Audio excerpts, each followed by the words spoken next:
It's crazy because you really are like a brand expert in a YouTuber's body, and that's your crossroads. And I definitely think that's the niche you fill.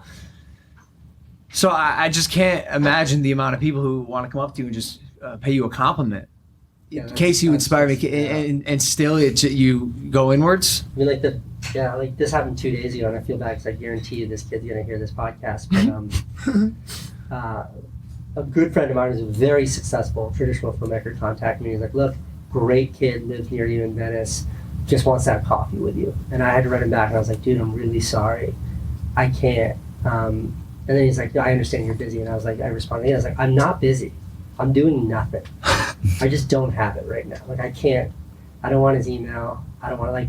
I hope he succeeds. I just don't." I appreciate that transparency. I really do.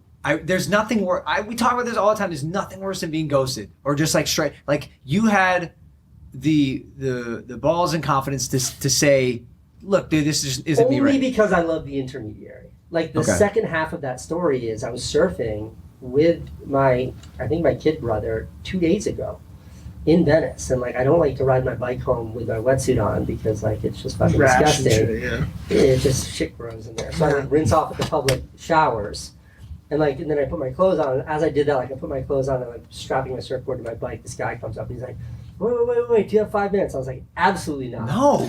I was like, fucking nuts. And then he's like, "Wait 1 second." I'm like, "What's going on, dude? You want a picture?" In a really nice way, like I don't want to sound dismissive. I was like, "What's up, man? It's nice to meet you. I'm just late to get home to my kids." And he was like, "Dude, I contacted you through a mutual friend." He was like, and he said you were too busy. And I was like, "Yeah, I'm really sorry." Oh, it was the kid. It was the kid. Oh, and he was like, "How do I reach you?" And I was like, "Ugh." And this is where I should have just said, I just don't know how to say it. Like, what am I going to say to him? I don't want to fucking, like, I can't handle this right now. Like, how do I say that? You say it. I'm not even kidding. But transparency. I can't handle this right now. no, just to be like, yo, I'm gonna be honest with you. I'd love to give you the time. I just am not in a phase of my life where I'm so apt to meet and talk with strangers at length. I'm sorry, dude. Logan, you're so right.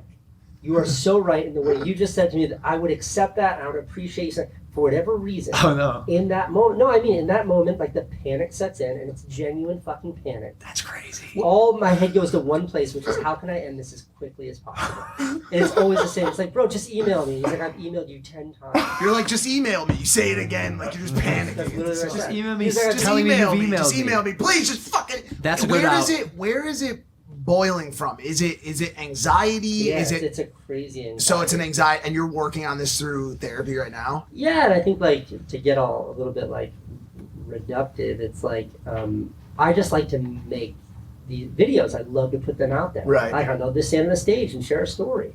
Like I love to post a picture on Instagram. I love a little Instagram story. Like I love this idea of sharing. Yeah. But then like when people come up and they say, "You changed my life and I want to do this because of you, and will you help me with this?" It's like, I just feel like that is not why I do this. And that maybe that's such a fucking asshole thing to say, and as I hear myself say, it sounds like a bad, but it's just like, that's not the part of it that I want to do. Is it the feeling you get when, because like, for example, if you're at Outback Steakhouse and a big crowd of people come up and start singing happy birthday to you. That's fine, totally. Oh, you feel you're okay with that? Yeah, totally fine. So you think it's just the pressure of someone putting all that weight on you of it's yo, you have... The minute I look at somebody and they look at me like I'm not a person, I fucking lose it. Like, I know you know this, Logan. You can, at a millisecond glance, you're like, fuck, that person knows my videos, knows who absolutely. I am. They're Wants this up. Like, the minute I catch that, like, the anxiety starts. I'm just into respect. That's all I ask for people who approach me. I'm sure you've been beckoned, right? You're walking by, someone goes, "Hey, yo, Casey, come here." A stranger. How fucking dare you? Bro, I literally say to these people, I go, "Why don't you come here?" Like, I'm not a dog. I don't like follow commands from people who I don't know. And when I'm eating dinner, please just that's the one that's my sacred time. But the tough thing was like this kid that came up to me, like I don't think he was being respectful. Sure. And I still have a tough time navigating that one's tricky. That's where I honestly can't relate. I can relate to not wanting to do it, but like You know what it is? As long as it's respect, I'm happy to reciprocate. And I do try to be respectful. And I say email me in a respectful way. What's disrespectful is the fact that I don't mean it. I'm not going to email you. Yeah. Well, talking, dude, I just want to get out of the situation as painlessly and as quickly as possible.